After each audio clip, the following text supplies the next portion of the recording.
हाँ, क्या बात कर रहे थे हम कि जो रुमाल है हम उसको धोते इसीलिए हैं क्योंकि हम जानते हैं कि वो बाहर से कितना भी मलिन हो जाए लेकिन अंदर से वह स्वच्छ ही है। उस मलिनता थोड़ी सी बाहर बाहर है, उसे हम क्लीन कर देंगे तो स्वच्छ सफेद रुमाल बाहर निकल कर आ जाएगा। ऐसे ही ये जो राग द्वेष रूप परिणाम है जीव के, हम रागी हैं, राग हमें हो रहा है, द्वेष भी होता है, क्रोध मान माया लोभ सभी कषाय वैभाविक परिणमन होते हैं हमारे। हमें सबको, हमको स्वयं को फील पता चल जाता है कि हम हमें क्रोध आ गया, हमें उसके प्रति प्रेम है, हमें उससे द्वेष है ना, मान का परिणाम आ गया। तो ये परिणाम तो हमें स्वयं अनुभव होते हैं। इसका मतलब कि ये वैभाविक परिणाम हमारे चल रहे हैं। तो हम अभी, ऐसा नहीं कि हम अभी राग द्वेष से मुक्त हैं, राग द्वेष ही नहीं है आत्मा, ऐसा नहीं है। लेकिन द्रव्य दृष्टि से देखने पर आत्मा राग द्वेष से रहित है, शुद्ध है, त्रिकाल शुद्ध है अभी भी। तो ये फिर अशुद्धि कैसे है, ये जो परिणाम हो रहे हैं हमारे, तो वह पर्याय में है, आत्मा में नहीं है। द्रव्य गुण पूरे शुद्ध ही है। ठीक है विशु जी? जी। दोनों पार्ट समझ में आ गए? द्रव्य के दो पार्ट्स हैं, दोनों समझ में आ गए, एक शुद्ध पार्ट और एक अशुद्ध पार्ट। और दोनों ही, सभी सभी संसारी जीवों के दोनों ही पार्ट साथ में रहते हैं। ठीक है। और ठीक है। सिद्ध दशा में अशुद्ध वाला पार्ट खत्म हो गया क्योंकि वहां राग द्वेष निकल गए, अब कुछ भी राग द्वेष बाकी नहीं रह गया, वीतरागता हो गई है वहां पर। तो वहां पर वो अशुद्धि वाला पार्ट नहीं, पर्याय रूप पार्ट तो वहां पर भी है, परिणमन तो वहां पर भी प्रति समय चल रहा है, लेकिन अशुद्धि नहीं है परिणमन में, संसारी जीवों के अशुद्धि है।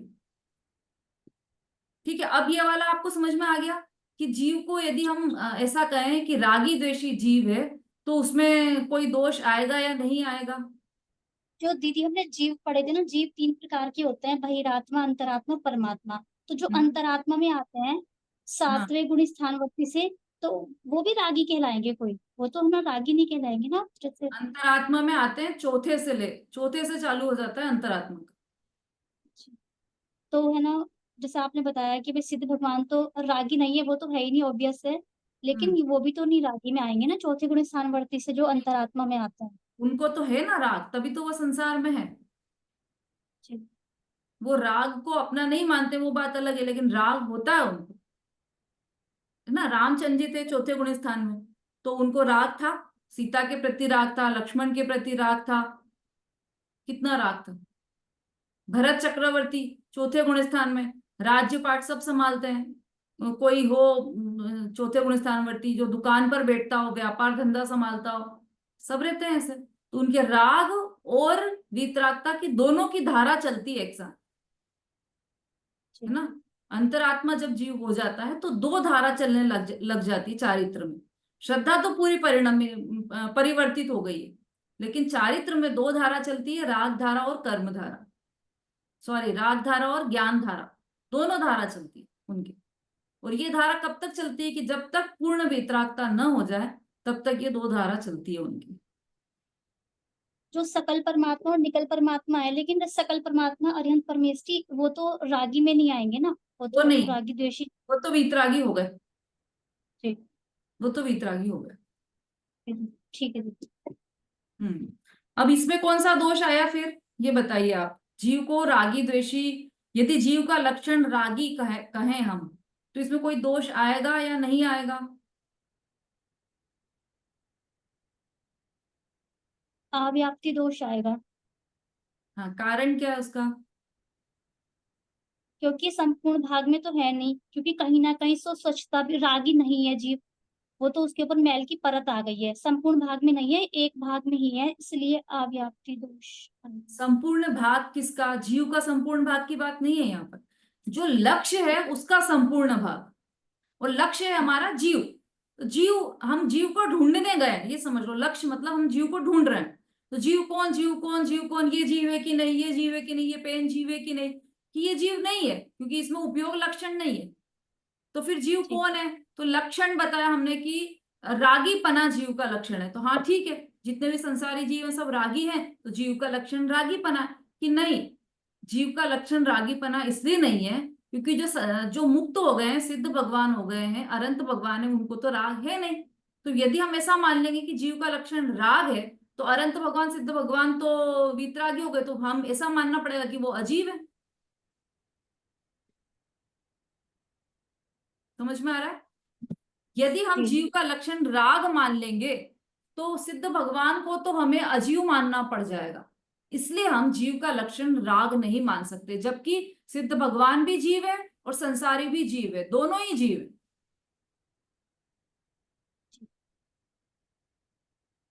आया, थोड़ा आया समझ में विशु जी? जी दीदी, जीव का तो लक्षण उपयोगी है, जीव उपयोग लक्षण। हाँ, वेरी गुड। जीव का लक्षण उपयोग ही है। क्यों है उपयोग? चलो अभी ये थोड़ा सा और आपसे पूछ लेते हैं सब लोगों से। आ, बहुत महत्वपूर्ण विषय है ये, तो इसको ऐसे ही मत समझना आपकी या तो अरे ये क्या फालतू की बातें चल रही हैं, ऐसा नहीं है ये।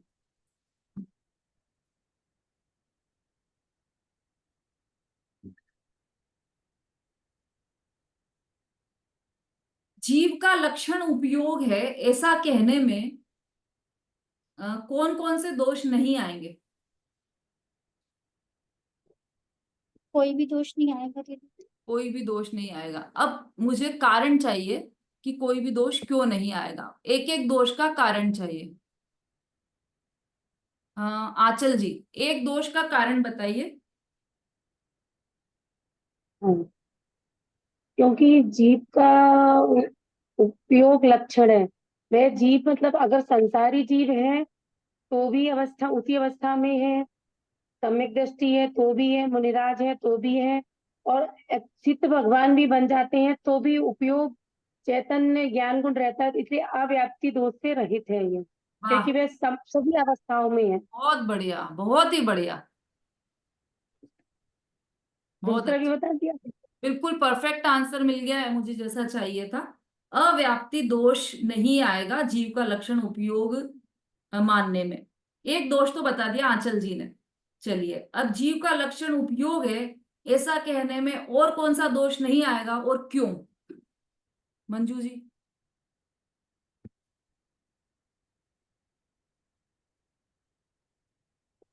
उपयोग कहने में दीदी अतिव्याप्ति भी नहीं आएगा, क्योंकि उपयोग सिर्फ जीव में ही पाया जाता है और किसी में नहीं पाया जाता। और किसी मतलब? मतलब और लक्ष्य और लक्ष्य मतलब अलक्ष्य दोनों में अगर पाया जाएगा तो वो अतिव्याप्ति कहलाएगा। तो जीव में ही सिर्फ पाया जाता है और किसी में नहीं पाया जाता है। ठीक है, बहुत अच्छा। अलक्ष्य अर्थात बाकी के जितने भी द्रव्य हैं वो हमारा लक्ष्य नहीं है, हमारा लक्ष्य तो जीव द्रव्य है। तो इसलिए अलक्ष्य अर्थात बाकी के सभी द्रव्य में उपयोग नहीं पाया जाता। चलिए तीसरा बोलिए शोभा जी। तीसरा असंभव देव, क्योंकि जीव का लक्षण उपयोग है, तो मतलब इसलिए मतलब उसमें रागी द्वेषी कहना ये असंभव ही दोष में आ जाएगा, क्योंकि जीव का लक्षण ही उपयोगी है।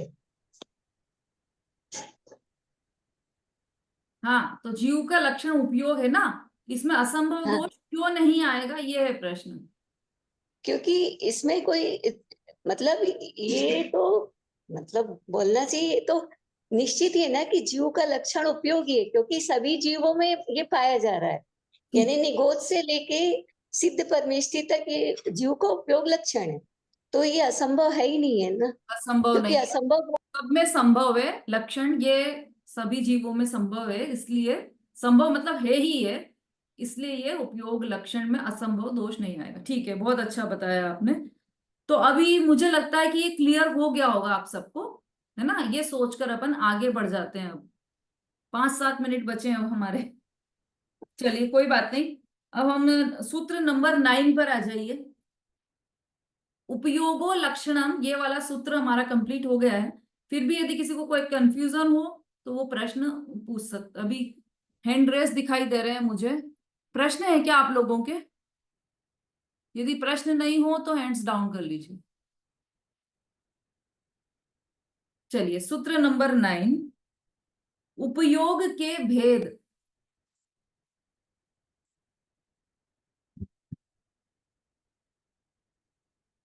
अब यहाँ पर उपयोग के भेद बता रहे हैं। जीव का लक्षण उपयोग बता दिया।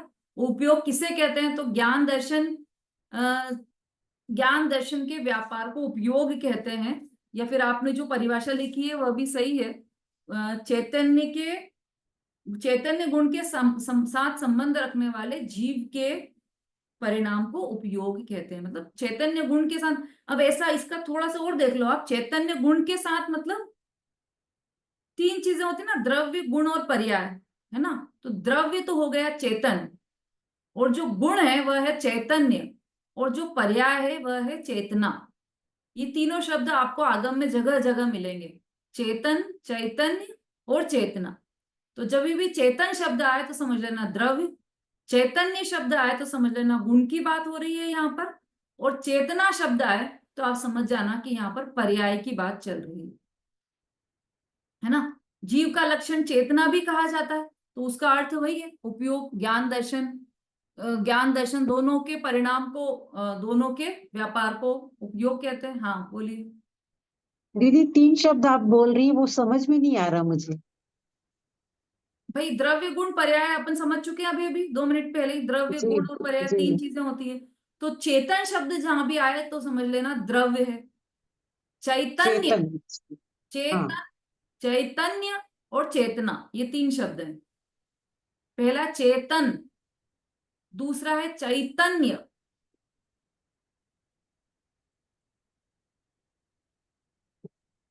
हम्म, और तीसरा है चेतना। ये तीनों शब्द आते हैं तो ये द्रव्य, गुण और पर्याय के लिए आते हैं। मतलब जो अभेद पिंड है गुणों और पर्यायों का, उससे वो द्रव्य कहलाता है, उसे कहते हैं चेतन। और जो गुण है वो एक एक गुण कहलाते हैं चैतन्य गुण। और जो चेतना है, मतलब जो ज्ञान दर्शन रूप गुण है, उन्हें चैतन्य गुण कहते हैं।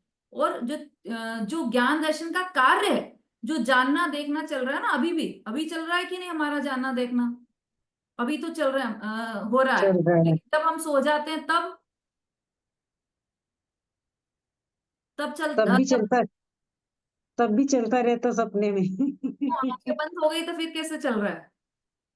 तो दीदी ये क्या होता है जो सपने आते हैं? हाँ, इसका मतलब कि जानना देखना कंटिन्यू चल रहा है। एक सेकंड के लिए भी नहीं रुकता जानना देखना। ये उपयोग रूप जीव का व्यापार है। तो ये हमेशा चलता है, किस हर हर जीव को चलता है। ठीक है, और इसी को चेतना कहते हैं। उपयोग को ही चेतना कहते हैं। यही जीव का लक्षण है। देखो छडाला में भी अपन ने पढ़ा था ना, चेतन को है उपयोग रूप बिन मूरत चिन्ह मूरत अनूप। वहां पर भी चेतन का लक्षण क्या बताया है? उपयोग लक्षण बताया था वहां पर। अरूपी भी है जीव, बिन मूरत चिन्ह मूरत भी है, लेकिन उसका लक्षण तो उपयोग ही है ना। चेतन का लक्षण अरूपी, अरस, अरूपी, अस्पर्शी, ये भी बोलते हैं आत्मा को। तो क्या आत्मा अरूपी नहीं है और अस्पर्शी नहीं है? कि ये सब विशेषताएं हैं जीव की, लेकिन लक्षण तो, जीव का लक्षण तो उपयोग ही है। ठीक है, अब आ जाइए अपने विषय पर, अपने सूत्र पर। सूत्र नंबर 9, उपयोग के भेद। सद्विविधोष्ट चतुर्भेद, सद्विविधोष्ट चतुर्भेद। चलिए कौन बोलकर बताएगा? नए लोग कोई हैंड रेस कीजिए। छोटा सा सूत्र है।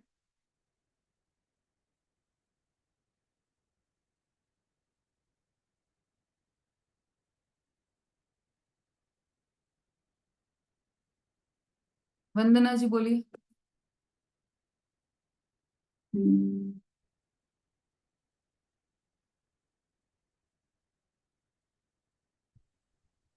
द्विविदोष्ट चतुर्भेदः। फिर से बोलिए। द्विविदो चतुर्भेदा। हाँ, प्रैक्टिस कीजिएगा आप इसकी बार बार, है ना।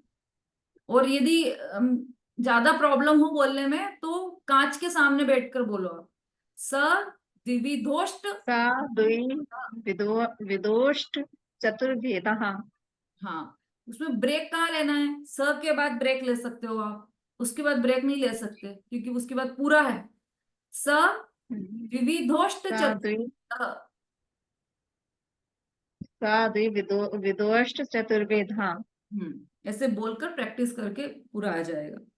ठीक है, चलिए इसका सामान्य अर्थ क्या है? यह उपयोग ज्ञानोपयोग और दर्शनोपयोग के भेद से दो प्रकार का है और वे क्रमशः 8 और 4 भेद सहित हैं। अर्थात ज्ञानोपयोग के मति श्रुत अवधि मनः पर्य केवल या 5 सम्यक ज्ञान और कुमति कुश्रुत तथा कु अवधि या 3 मिथ्या ज्ञान, इस प्रकार 8 भेद है। तथा दर्शनोपयोग के चक्षु अचक्षु अवधि तथा केवल, इस प्रकार 4 भेद हैं। इस प्रकार ज्ञान के 8 और दर्शन के 4 भेद मिलकर उपयोग के कुल 12 भेद हैं। स द्विविधोष्ट, स मतलब वह मतलब कौन सा? वह मतलब जिसकी बात पहले के सूत्र में की है, तो वह मतलब उपयोग। द्विविध मतलब 2 प्रकार का, तो कौन कौन से 2 प्रकार? ज्ञानोपयोग और दर्शनोपयोग। फिर अष्ट चतुर्भेद, तो अष्ट मतलब 8 और चतुर मतलब 4, 8 प्रकार का और 4 प्रकार का है। वह उपयोग 2 प्रकार से 4 प्रकार और 8 प्रकार और 4 प्रकार का है।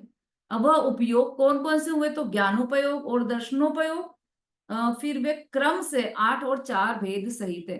तो क्रम से मतलब ज्ञानोपयोग के तो हो गए 8 और दर्शनोपयोग के हो गए 4, क्रम से बोला है ना उन्होंने, तो ज्ञानोपयोग के 8 और दर्शनोपयोग के 4।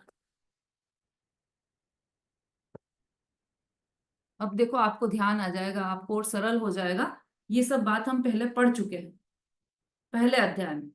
कैसे? तो जो ज्ञानोपयोग के 8 भेद बताए हैं वो तो हमने पूरे पढ़े हैं पहले अध्याय में। कौन से? मति श्रुतावधि मनः पर्यय केवलानी ज्ञानम, ये सूत्र हम पढ़ चुके हैं पहले।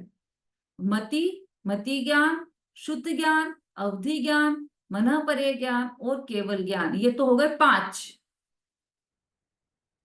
है ना। अब यहाँ 8 है, तो फिर आ जाओ, ये तो 5 तो ज्ञान थे, 3 अज्ञान पे आ जाओ। मति श्रुतावधयो विपर्याश्च, ये विपरीत मतलब अज्ञान। तो मति, ये ज्ञान और अज्ञान कुल मिलाकर 8 हो गए।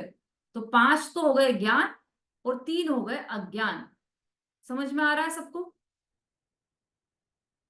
5 ज्ञान और 3 अज्ञान, ये दोनों ही हम पिछले अध्याय में पढ़ चुके हैं। मति श्रुतावधि मनः पर्यय केवलानी ज्ञानम और मति श्रुतावधयो विपर्याश्च।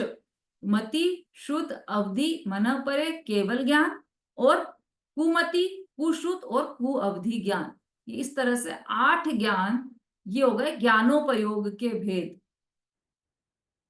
अब दर्शनोपयोग, तो दर्शनोपयोग में कितने भेद बोले उन्होंने? 4 भेद। तो चक्षु अचक्षु अवधि और केवल दर्शन। चक्षु दर्शन, अचक्षु दर्शन, अवधि दर्शन और केवल दर्शन, ये दर्शनोपयोग के 4 भेद हैं। अब दर्शनोपयोग और ज्ञानोपयोग क्या होता है? तो ये अपन थोड़ा थोड़ा तो पहले अध्याय में भी समझ चुके हैं कि जो सामान्य ज्ञान, जो ज्ञान से पहले होने वाला दर्शन है, मतलब सामान्य प्रतिभा से, उसे कहते हैं दर्शनोपयोग।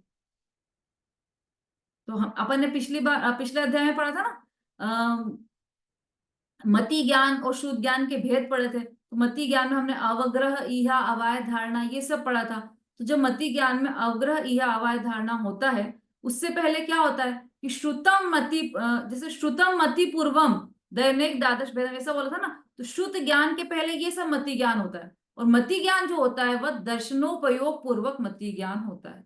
सबसे पहले दर्शनोपयोग होता है। तो यदि आंखों के द्वारा देखते हैं, हम आंखों के माध्यम से देखते हैं, तो वह हो गया चक्षु दर्शन। आंखों के अतिरिक्त अन्य अन्य अन्य इंद्रियों से देखते हैं, तो वह हो गया अचक्षु दर्शन।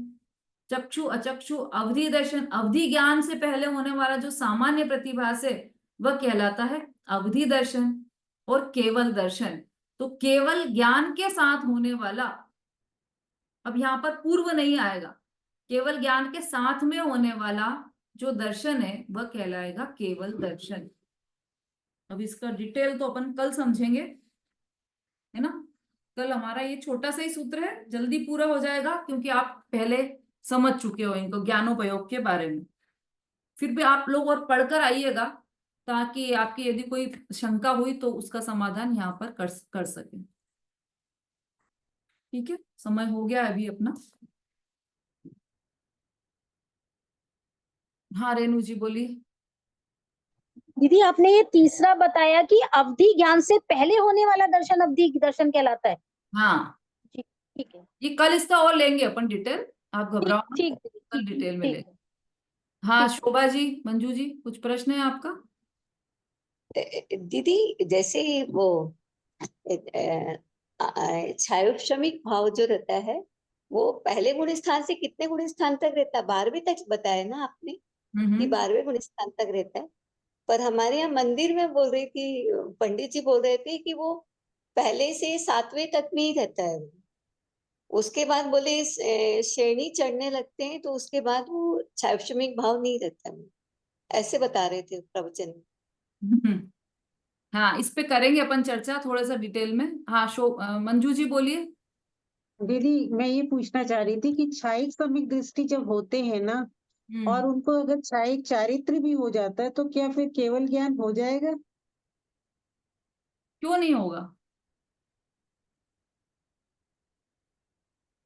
भाई चारित्र हो गया तो हाँ। गारंटी हो गई वो तो केवल ज्ञान होने की। उसी भाव में होगा, हम्म, हो क्या जाएगा, उसी भाव में होगा नियम से। जिसको भी क्षायिक हम्म। चारित्र हुआ है वो बिल्कुल भव्य जीव है और उसी भाव से मोक्ष जाने ही मतलब जाने ही वाला है थोड़ी सी देर में। कितना समय बचा है उस भाव में, तो उसी भाव से मोक्ष जाएगा वो। मुझे थोड़ा सा ये कंफ्यूजन हो रहा था कि अघातीय कर्म में 3 और कर्म बाकी, ये तो 28 मोहनी प्रकृति हो गई जो ये क्षय किया इन्होंने, हाँ और बाकी ज्ञानावर्णी दर्शनावर्णी अंतराय, ये 3 मुझे लगा रह गई, ऐसा मुझे लग रहा था। क्षय नहीं करना रह गया ऐसा मुझे लग रहा था नहीं नहीं, वो कि तो वो मोहिनी क्षय कर्म तो। क्षय होगा, जी। क्षय करेगा और क्षय करके मोक्ष जाएगा, नियम से जाएगा वो मोक्ष। तो और इसी चारित्र होने के बाद ही वो पूरे हो गए क्षय, उनके अघातीय कर्म पूरे क्षय हो गए हाँ चारित्र जैसे। हाँ, चारित्र कौन यही से गुण पूछना है। स्थान में पहुंचा? 12वें गुण स्थान में पहुंची है, छपक श्रेणी लगाई उसने, क्योंकि क्षायिक चारित्र बोल रहे हो आप तो क्षायिक चारित्र में जी। छपक श्रेणी लगाएगा 8वें गुण स्थान में, 7वें गुण स्थान के अंत में। जब वो श्रेणी चढ़ेगा तो 12वें गुण स्थान में पहुंचेगा सीधा, 11वें में नहीं जाएगा।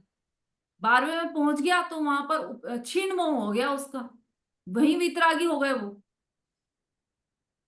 है ना। और केवल ज्ञान नहीं हुआ अभी, केवल अभी ज्ञान केवल नहीं, ज्ञान हुआ नहीं। 13वें में हो जाएगा ना केवल ज्ञान। हो जाएगा, अच्छा। हाँ उसके 13वें में होगा। उसको अच्छा। आगे ही आगे बढ़ना है, पीछे जाना ही नहीं है। जिसको क्षायिक सम्यक तो हो गया, क्षायिक चारित्र हो गया तो समझो मोक्ष ही हो गया फिर तो। क्षायिक चारित्र मतलब क्या, वो तो बहुत बड़ी चीज हो गई, छपक श्रेणी चढ़ना।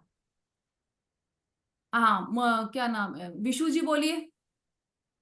दीदी मैं ये पूछ रही थी जैसे ज्ञान 5 प्रकार का होता है और ज्ञान के भेद भी 5 प्रकार के आएंगे या 8 प्रकार के आएंगे? कुमति, कुश्रुत और कुअवधि उसमें लेना है। जैसे ज्ञानोपयोग तो 8 प्रकार का है, ऐसे ही पूछना था मुझे कि ज्ञान के कितने भेद या हाँ प्रकार कुछ अलग है क्या है?